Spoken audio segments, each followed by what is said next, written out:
જય શ્રી કૃષ્ણ મિત્રો, વૈશાખ માસમાં ભલે તમે કાંઈ ના કરો, પરંતુ આ 5 રૂપિયાની વસ્તુ જરૂર ખરીદીને ઘરમાં લાવજો. સૂર્યની જેમ ચમકી ઉઠશે તમારું ભાગ્ય, તમારી તિજોરીઓ ધનથી ભરાઈ જશે.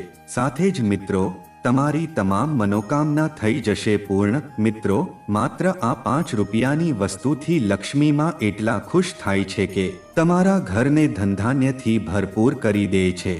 આ ઉપરાંત વૈશાખ માસમાં માતા લક્ષ્મીને ખુશ કરવાથી તમને વિશિષ્ટ આશીર્વાદ પણ મળે છે. મિત્રો, આ વિડીયોમાં અમે તમારી માટે એક ખાસ ઉપાય લઈને આવ્યા છીએ, જે ઉપાય કરવાથી તમને ઘણા ફાયદાઓ થશે. તો મિત્રો, તમે પણ આ વસ્તુ વિશે જાણવા ઈચ્છતા હો તો મિત્રો, આ વિડીયોને અંત સુધી જરૂર જોજો તથા વિડીયોને એક લાઈક અને શેર જરૂર કરજો. અને હા મિત્રો, કોમેન્ટ બોક્સમાં જય માં લક્ષ્મી લખવાનું ના ભૂલતા. તો ચાલો મિત્રો, તમારો વધારે સમય ના બગાડતા વિડીયોની શરૂઆત કરીએ. મિત્રો, આપણા શાસ્ત્રોમાં એવા કેટલાય ઉપાયો છે જે વૈશાખ માસમાં કરવાથી અને કેટલીક વસ્તુઓ ખરીદવાથી તથા કેટલીક વસ્તુઓનું દાન કરવાથી ભગવાન શ્રી હરિ વિષ્ણુ અને માતા લક્ષ્મી અતિ પ્રસન્ન થાય છે, જેના કારણે જીવનમાં સુખ, સંપત્તિ અને ધન ઐશ્વર્યની પ્રાપ્તિ થાય છે. રાતોરાત નસીબ સૂર્યની જેમ ચમકી ઉઠે છે. માતા લક્ષ્મી દોડતા દોડતા તમારા ઘરમાં આવે છે અને ઘરમાં સાક્ષાત નિવાસ કરે છે. મિત્રો, સાથે જ અમે તમને જણાવી દઈએ કે આ ઉપાયો વૈશાખ માસમાં શ્રદ્ધાપૂર્વક વિધિવિધાન સાથે કરવાથી ઘરમાંથી નકારાત્મક ઉર્જાનો દુષ્પ્રભાવ દૂર થઈ જાય છે અને તમારી આર્થિક સ્થિતિ મજબૂત બને છે, જેના કારણે તમારા જીવનમાં આર્થિક તંગી જેવી સમસ્યાઓનો સામનો કરવો ન પડે. આવી સ્થિતિમાં આ વિડીયોના માધ્યમથી અમે તમને જણાવીશું કે વૈશાખ માસમાં કયા ઉપાયો કરવાથી, કઈ વસ્તુ ખરીદવાથી અને કઈ વસ્તુઓનું દાન કરવાથી ભગવાન શ્રી હરિ વિષ્ણુ અતિ પ્રસન્ન થાય છે અને જીવનમાં શુભ ફળોની પ્રાપ્તિ થાય છે. તો મિત્રો, આ વિડીયોમાં તમને વૈશાખ માસ વિશે સંપૂર્ણ માહિતી મળશે. તો આ વિડીયોને શાંતિથી અંત સુધી જરૂર જોજો. કોઈ માહિતી જાણવાની બાકી ના રહી જાય, કેમ કે આ વિડીયો જોયા પછી તમને બીજો કોઈ વિડીયો જોવાની જરૂર નહીં પડે. જો તમે વિડીયોને કટ કરીને જોશો તો તમને પૂરી માહિતી નહીં મળી શકે અને આ ઉપાય કરવાનું ઈચ્છિત પરિણામ તમે નહીં મેળવી શકો. તેથી મિત્રો, તમને વિનંતી કરું છું કે આ વિડીયો પૂરું જોજો. તો ચાલો મિત્રો, તમને જણાવીએ કે વૈશાખ માસમાં કયા ઉપાય કરવાથી, કઈ વસ્તુઓ ખરીદવાથી અને કઈ વસ્તુઓનું દાન કરવાથી જીવનમાં શુભ ફળોની પ્રાપ્તિ થાય છે. તો મિત્રો, પહેલા આવે છે તુલસીને જળ અર્પણ કરો.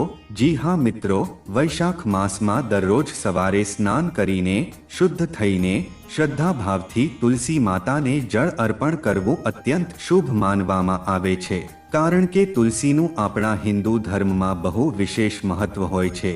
સાથે મિત્રો, તુલસી માતાને લક્ષ્મીનું પ્રતીક માનવામાં આવે છે અને તુલસીનો આ છોડ ભગવાન શ્રી હરિ વિષ્ણુજીને પણ ખૂબ પ્રિય છે. માન્યતા છે કે ભગવાન શ્રી હરિ વિષ્ણુ ત્યાં સુધી ભોગ ગ્રહણ કરતા નથી જ્યાં સુધી તેમાં વિષ્ણુપ્રિય તુલસીનું પાન તેમાં ના હોય. તો મિત્રો, વૈશાખ માસમાં શ્રદ્ધાપૂર્વક વિધિ વિધાનથી તુલસીની સેવા કરવાથી ઘરમાં માતા લક્ષ્મીનો વાસ થાય છે અને ઘરમાંથી નકારાત્મક ઉર્જાનો દુષ્પ્રભાવ દૂર થાય છે. હા મિત્રો, તુલસી પર જળ ચઢાવતા સમયે તુલસી નમઃ મંત્રનો જાપ કરો. આવું કરવાથી પૂજા પાઠનું મહત્વ વધુ વધી જાય છે. સાથે તુલસી સામે ઘીનો દીવો પ્રગટાવો અને વિષ્ણુ સહસ્ત્રનામનું પઠન કરો. અહીંયા મિત્રો, તમને જણાવી દઈએ કે આ ઉપાય કરવાથી તમને ભગવાન શ્રી હરિ વિષ્ણુજી સાથે સાથે માતા લક્ષ્મી અને અન્ય દેવી દેવતાઓની વિશેષ કૃપા પ્રાપ્ત થશે, જેના કારણે તમને જીવનમાં શુભ પરિણામો જોવા મળશે. હવે આવે છે ઉપાય નંબર 2, ગંગા સ્નાન. પ્રિય ભક્તજનો, તમને જણાવી દઈએ કે વૈશાખ માસને દરેક માસમાં ઉત્તમ માસ ગણવામાં આવ્યો છે અને આ મહિને ગંગા સ્નાન કરવાથી અશ્વમેઘ યજ્ઞના બરાબર ફળ મળે છે. આ ઉપરાંત સ્કંદ પુરાણમાં ઉલ્લેખ છે કે વૈશાખ માસમાં પ્રભાતકાળે બ્રહ્મ મુહૂર્તમાં ગંગા સ્નાન કરવાથી મનુષ્યના તમામ પાપ નષ્ટ થઈ જાય છે અને તે સ્વર્ગલોકને પ્રાપ્ત કરે છે. જો ગંગા સ્નાન શક્ય ન હોય તો ઘરમાં સ્નાનના જળમાં થોડા ટીપા પવિત્ર ગંગાજળ ઉમેરીને સ્નાન કરો. સાથે સ્નાન કરતી વખતે હરિ ઓમ નમો ભગવતે વાસુદેવાય મંત્રનો જાપ કરો, જે કરવાથી તમારા શરીરમાં એક નવી અને સકારાત્મકતાનો સંચાર થશે અને તમને એક અનોખી શાંતિનો પણ અનુભવ થશે. અને સાથે જ મિત્રો, આવું કરવાથી તમને જીવનમાં શુભ પરિણામો જોવા મળશે અને તમારા અટકેલા કાર્યો કોઈ વિઘ્ન વિના પૂર્ણ થશે. સાથે જ તમને જીવનના દરેક કાર્યમાં સફળતા મળશે. હવે મિત્રો, નંબર 3ની વાત કરીએ તો તે છે સૂર્યને અર્ધ્ય આપવું. જી હા ભક્તો, હિન્દુ ધર્મમાં સૂર્યદેવને શ્રદ્ધાપૂર્વક વિધિવિધાન સાથે અર્ધ્ય આપવું શુભ માનવામાં આવે છે. ખાસ કરીને વૈશાખ માસમાં પ્રભાતકાળે ઉદિત થતા સૂર્યને જળ અર્પણ કરવું પરમ શુભકારી માનવામાં આવે છે. કારણ કે સૂર્યને અર્ધ્ય આપવાથી મનુષ્યના બધા દુઃખ દૂર થાય છે. ખાસ કરીને આરોગ્ય સંબંધિત સમસ્યાઓ, માનસિક તણાવ, આર્થિક તંગી જેવી સમસ્યાઓ સમાપ્ત થાય છે. આ ઉપરાંત મિત્રો, સૂર્યને અર્ધ્ય આપતી વખતે તાંબાના લોટામાં જળ, લાલ ફૂલ, કંકુ અને થોડા ચોખા ઉમેરીને સૂર્યાય નમઃ મંત્રનો ઉચ્ચાર કરો. આવું કરવાથી આંખોની રક્ષા થાય છે અને યશમાં વૃદ્ધિ થાય છે. આ ઉપરાંત વૈશાખ માસમાં તેમનું પૂજન વિશેષ ફળદાયક હોય છે. સાથે જ જેઓના કુંડળીમાં સૂર્ય નબળો હોય છે તેમના માટે આ ઉપાય અતિ લાભદાયક છે.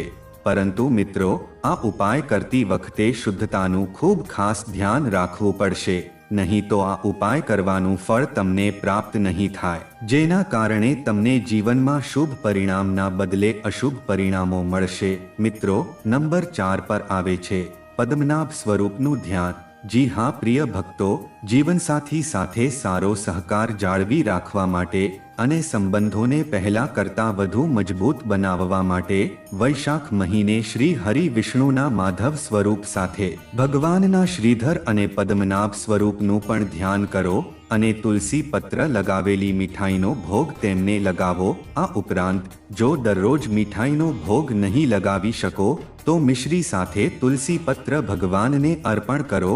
આવું કરવાથી તમને ભગવાન શ્રી હરિ વિષ્ણુજીની અસીમ કૃપા પ્રાપ્ત થશે, જેના કારણે તમને જીવનમાં શુભ પરિણામો મળશે અને સાથે જ તમારી આર્થિક સ્થિતિ મજબૂત થશે, જેના કારણે તમને જીવનમાં આર્થિક તંગી જેવી સમસ્યાઓનો સામનો નહીં કરવો પડે.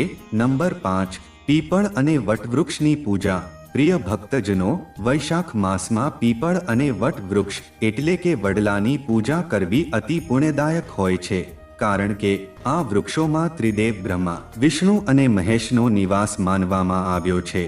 આવી સ્થિતિમાં પીપળના વૃક્ષની પૂજા કરવાથી પિતૃદોષ સમાપ્ત થાય છે અને પૂર્વજોના આશીર્વાદ પ્રાપ્ત થાય છે. આ ઉપરાંત વૈશાખ માસના ગુરુવાર અને શનિવારના રોજ પીપળ અથવા વટવૃક્ષની જળમાં જળ અર્પણ કરો, ઘીનો દીવો પ્રગટાવો અને સાથે પરિક્રમા કરો. સાથે પરિક્રમા કરતી વખતે નમઃ ભગવતે વાસુદેવાય મંત્રનો જપ કરો, જેના કરવાથી તમારા પૂર્વજોના આશીર્વાદ હંમેશા તમને મળતા રહેશે અને તમારા જીવનમાં સુખન આવશે. નંબર 6, શંખ અને ઘંટડી. હા ભક્તો, શંખ અને ઘંટડી બંને વૈદિક પૂજા પદ્ધતિના અવિભાજ્ય અંગ છે અને વૈશાખ માસમાં તેમની ખરીદી વિશેષ પુણ્યદાયક માનવામાં આવે છે. કારણ કે શંખને સમુદ્ર મથનથી પ્રાપ્ત દિવ્ય વસ્તુ કહેવામાં આવી છે, જેને ભગવાન વિષ્ણુ ધારણ કરે છે. જો તમે આ મહિને તેની ખરીદી કરીને ઘરમાં રાખશો તો તમારા ઘરમાં સકારાત્મક ઉર્જાનો સંચાર થશે. આ ઉપરાંત શંખના અવાજથી માનસિક તણાવ દૂર થાય છે અને દેવી દેવતાઓનું આવાહન થાય છે. એટલે જ પિત્તળ કે કાંસા જેવી પવિત્ર ધાતુની ઘંટડીનો સ્વર સાંભળતા જ આસુરી શક્તિઓ તમારા ઘરમાંથી દૂર થઈને ઘરમાં અને જીવનમાં સકારાત્મક ઉર્જાનો પ્રવાહ થાય છે, જેના કારણે પૂજાપાઠ કરવાનું પૂર્ણ ફળ પ્રાપ્ત થાય છે અને દેવી દેવતાઓ પ્રસન્ન થાય છે. નંબર 7, તાંબા કે પિત્તળના વાસણો. જી હા પ્રિય ભક્તો, વૈશાખ માસમાં તાંબા અને પિત્તળના વાસણો જેમ કે લોટો, કળશ, થાળી, વાટકો વગેરે ખરીદવા અત્યંત શુભ અને પુણ્યદાયક માનવામાં આવે છે. કારણ કે આ વાસણો માત્ર આરોગ્યની દ્રષ્ટિએ લાભદાયક નથી, પરંતુ ધાર્મિક કાર્યોમાં પણ તેમનું ખૂબ મહત્વ હોય છે. કારણ કે તાંબાનો લોટો જળમાં સકારાત્મક ઉર્જા ભરે છે અને તેને સવારે સૂર્યને અર્ઘ્ય આપતી વખતે ઉપયોગ કરવો વિશેષ ફળદાયક માનવામાં આવે છે. તો બીજી તરફ પિત્તળ માતા લક્ષ્મીજીનું પ્રતીક છે અને પિત્તળના વાસણમાં કરાયેલ જળદાન અનેક ગણું પુણ્ય ફળ આપે છે. નંબર 8 વસ્ત્રનું દાન. પ્રિય મિત્રો, ગરુડ પુરાણમાં વર્ણન છે કે જે વ્યક્તિ આ મહિનામાં કોઈ નિર્ધન, વૃદ્ધ અથવા બ્રાહ્મણને વસ્ત્ર દાન કરે છે તેને અગ્નિથી પણ રક્ષા મળે છે. આવી સ્થિતિમાં વૈશાખ માસમાં હળવા અને શીતળ વસ્ત્રો જેમ કે કોટનની ધોતી, કુર્તા, અંગવસ્ત્ર વગેરેનું દાન કરો. આ દાન ખાસ કરીને સૂર્ય, મંગળ અને શનિ દોષમાંથી મુક્તિ અપાવે છે. નંબર 9 જવ, ચોખા અને તલ. હા ભક્તો, હિન્દુ ધર્મમાં અન્નદાનને મહાદાન કહેવાયું છે. ખાસ કરીને વૈશાખ માસમાં અન્નનું દાન વિશેષ મહત્વ ધરાવે છે. તો મિત્રો, અમે તમને જણાવી દઈએ કે જવ, ચોખા અને તલ ત્રણેયને સનાતન ધર્મમાં પવિત્ર અન્ન માનવામાં આવ્યા છે. જી હા મિત્રો, સ્કંદ પુરાણ અનુસાર વૈશાખમાં અન્નનું દાન બ્રાહ્મણ કે ભૂખ્યા જરૂરિયાતમંદ વ્યક્તિને દાન કરવાથી 7 જન્મ સુધી કદી અન્નની કમી નથી રહેતી. આ ઉપરાંત મિત્રો, જવ ભગવાન શ્રી હરિ વિષ્ણુના, ચોખામાં લક્ષ્મીજીના અને તલ ભગવાન શિવના પ્રતીક છે. તો વૈશાખ માસમાં તેમનું દાન કરવાથી ત્રિદેવોની કૃપા પ્રાપ્ત થાય છે. સાથે જ તે પિતૃઓને પણ તૃપ્ત કરે છે અને પિતૃ દોષમાંથી મુક્તિ અપાવે છે. હવે જણાવીએ નંબર 10 વિશે, જે છે જળથી ભરેલો ઘડો. પ્રિય મિત્રો, વૈશાખ માસની તપતી ગરમીમાં શીતળ જળથી ભરેલો ઘડો, માટલું અથવા તાંબાના કળશનું દાન કરવું અત્યંત પુણ્યદાયક હોય છે. સાથે જ મિત્રો, સ્કંદ પુરાણમાં કહેવામાં આવ્યું છે કે જે વ્યક્તિ આ મહિનામાં તરસ્યા વ્યક્તિને પાણી પીવડાવે છે અથવા જાહેર સ્થળે જળદાન કરે છે તેને ગૌદાન કરવા જેટલું ફળ મળે છે. નંબર 11 દીવો, રૂ અને તેલનું દાન. પ્રિય મિત્રો, દીવો પ્રગટાવીને તેનું દાન કરવું એ આધ્યાત્મિક પ્રકાશ ફેલાવવાનો પ્રતીક છે. આવી સ્થિતિમાં આપ સૌને જણાવી દઈએ કે વૈશાખ માસમાં મંદિરો, પાણીના ઘાટ અને વૃક્ષોના નીચે દીવો દાન કરવાનો વિશેષ મહિમા છે. તો મિત્રો, હવે આપણે જાણીએ કે એવી કઈ 5 રૂપિયાની વસ્તુ છે જે આપણે વૈશાખ માસ દરમિયાન જરૂર ઘરમાં ખરીદીને લાવવી જોઈએ. તો મિત્રો, એ વસ્તુ છે કૌડી. જી હા મિત્રો, કૌડીને ધન, સમૃદ્ધિ અને સૌભાગ્યનું પ્રતીક માનવામાં આવે છે. કૌડીને માતા લક્ષ્મીનું સ્વરૂપ માનવામાં આવે છે. તેને ઘરમાં કે પર્સમાં રાખવાથી ધન સંપત્તિમાં વૃદ્ધિ થાય છે અને આર્થિક પરેશાનીઓ દૂર થાય છે. ઘરમાં કૌડી રાખવાથી નકારાત્મક ઉર્જા દૂર થાય છે અને સુખ સમૃદ્ધિ બની રહે છે. કૌડી ઘરમાંથી વાસ્તુદોષ પણ દૂર કરે છે. જે ઘરમાં કૌડીની પૂજા થાય છે ત્યાં માતા લક્ષ્મીજી વિરાજમાન રહે છે અને ત્યાં ક્યારે અન્નધનની કમી રહેતી નથી. રસ્તામાં કૌડી મળી જવી શુભ સંકેત માનવામાં આવે છે. ઘરના મંદિરમાં માતા લક્ષ્મીજીની તસવીર પાસે કૌડી રાખવી કે લાલ કપડામાં બાંધી તિજોરીમાં મૂકવી. પર્સમાં કૌડી રાખવાથી ધન ટકે છે અને સારી નોકરી મળવાની શક્યતા વધે છે. ગળામાં કૌડી ધારણ કરવાથી માતા લક્ષ્મીની કૃપા રહે છે. હાથમાં કૌડી ધારણ કરવાથી જાદુટોના જેવી નકારાત્મક શક્તિઓથી રક્ષણ મળે છે. કૌડીનો ઉપયોગ ધન અને સમૃદ્ધિ માટે સિવાય વાસ્તુદોષ નિવારણ, બુરી નજરથી બચાવ અને નકારાત્મક ઉર્જાથી સુરક્ષા માટે પણ થાય છે. માટે મિત્રો, તમે આ વૈશાખ માસ દરમિયાન 7 કૌડી જરૂર ખરીદીને ઘરમાં બતાવ્યા મુજબ રાખી મૂકજો. વિડિયો જોવા બદલ તમારો ખૂબ ખૂબ આભાર.